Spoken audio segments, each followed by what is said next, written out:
स्वागत है आप सभी का रवि सक्सेस क्लासेस में। आज का प्रश्न सिद्ध करें कि रूट 5 एक अपरिमेय संख्या है।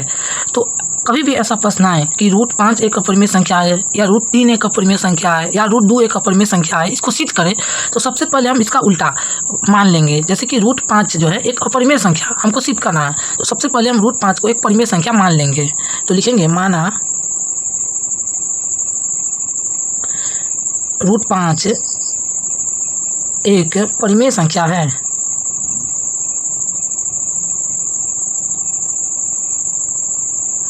परिमेय संख्या है। सबसे पहले आप समझिए कि परिमेय संख्या होता क्या है। परिमेय संख्या हम उस संख्या को कहते हैं जिसको p बाई क्यू के रूप में लिख सकते हैं जहाँ q नॉट इक्वल टू 0, और अपरिमेय संख्या हम उस संख्या को कहते हैं जिसको p बाई क्यू के रूप में नहीं लिख सकते हैं। तो हम रूट 5 को एक परिमेय संख्या मान लिए हैं।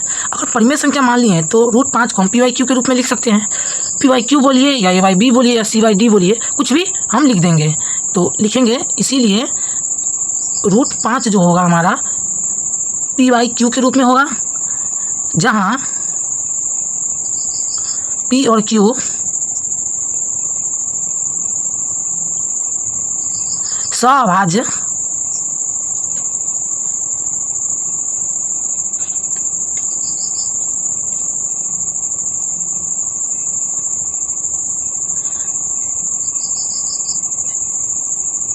संख्या है तथा q not equal to 0। q क्यों नहीं 0 होना चाहिए? अगर q यहाँ 0 हो जाएगा तो यह अनडिफाइंड हो जाएगा, अपरिभाषित हो जाएगा, मतलब कि परिभाषित नहीं होगा, और अगर परिभाषित नहीं हुआ तो लिखने का कोई मतलब है। इसीलिए q 0 नहीं होना चाहिए। उसके बाद क्या करेंगे, दोनों तरफ वर्ग करने पर दोनों तरफ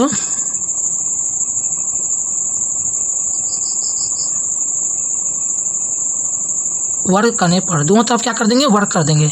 तो रूट 5 का किसी भी संख्या पर अगर रूट लग जाए और अगर हम उसका वर्ग कर दें तो वह रूट जो होता है वो हट जाता है। तो रूट 5 का अगर हम वर्ग करेंगे, यहाँ पर लिख देते हैं रूट 5 का वर्ग करेंगे। उसी तरीके से p बाई क्यू का भी संख्या पर अगर रूट लगा हो और उसका अगर हम वर्ग कर दें तो रूट जो होता है वो हट जाता है। इसीलिए अगर हम रूट 5 का वर्ग करेंगे तो हमको 5 मिलेगा, और p बाई क्यू का अगर वर्ग करेंगे तो p square by Q square मिल जाएगा। क्या करेंगे, q को हम क्यू स्क्वायर को हम इधर रख देंगे और 5 को p स्क्वायर के नीचे लिख देते हैं। तो क्यू स्क्वायर और 5 जो होगा p स्क्वायर के नीचे हो जाएगा, तो p स्क्वायर बटे में 5। इसको समीकरण 1 मान लेंगे। तो यहाँ पर देखिएगा कि जो 5 है वो p स्क्वायर को विभाजित कर रहा है। तो यहाँ पर लिखेंगे कि यहाँ 5 p स्क्वायर को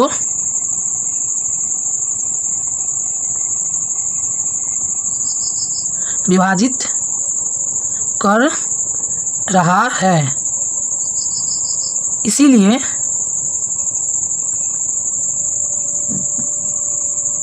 पाँच p को भी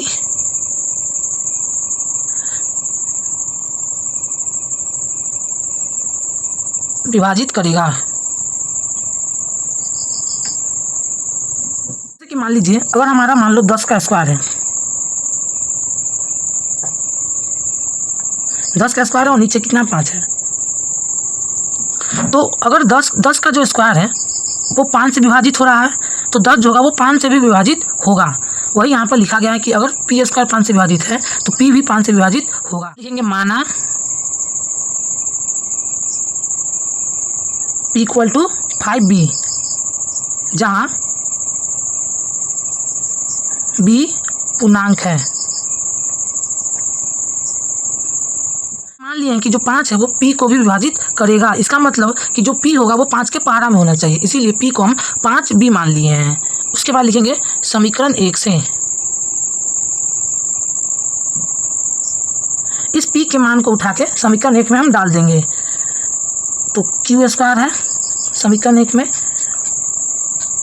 p बराबर है 5b, तो 5b रख देंगे, 5b का स्क्वायर अपॉन में 5, क्यू स्क्वायर ये हो जाएगा 25b स्क्वायर अपॉन में 5। फिर इसको क्रॉस मल्टीप्लिकेशन कर देंगे तो 5 क्यू स्क्वायर बराबर 25 बी स्क्वायर। फिर 5 इसको 5 बार में काट देंगे, बी स्क्वायर बराबर मिल जाएगा क्यू स्क्वायर बटा में 5। क्या कर दिए, इस 5 को क्यू स्क्वायर के नीचे ले आए। तो फिर यहाँ पर हम लिखेंगे, यहाँ 5 क्यू स्क्वायर को विभाजित करता है,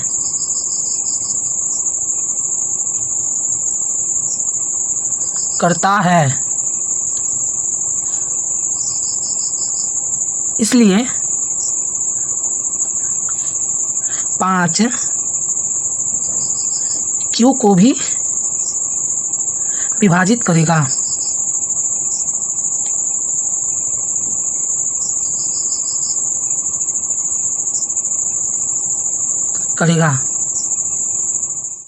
देखिए यहाँ पर सभाज्य संख्या माने हैं, और सभाज्य संख्या किसको बोलते हैं, वह संख्या जो सिर्फ और सिर्फ 1 से विभाजित हो उसे हम सभाज्य संख्या कहते हैं। जैसे कि मान लीजिए कि 5 और 6 है, तो 5 जो हो और 6 जो होगा सिर्फ और सिर्फ किससे विभाजित होगा, 1 से ही विभाजित होगा।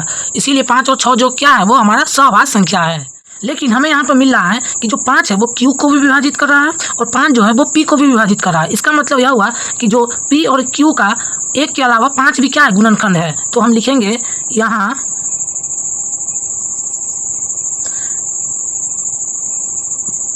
P और Q में 1 के अलावा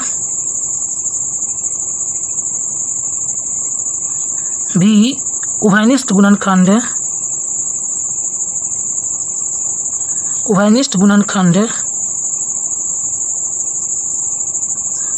5 है। इसीलिए विरोधाभास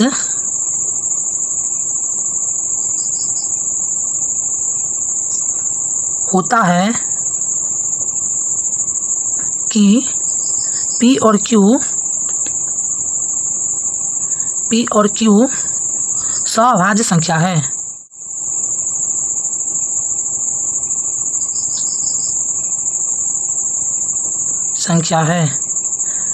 क्योंकि अगर सभाज्य संख्या होता तो 5 गुणनखंड आता ही नहीं, सिर्फ और सिर्फ 1 गुणनखंड आना चाहिए था। इसीलिए यहाँ विरोधाभास की स्थिति उत्पन्न हो गया है। मतलब जो हम माने हैं वो हम गलत परिकल्पना किए हैं। अतः √5 एक अपरिमेय संख्या है।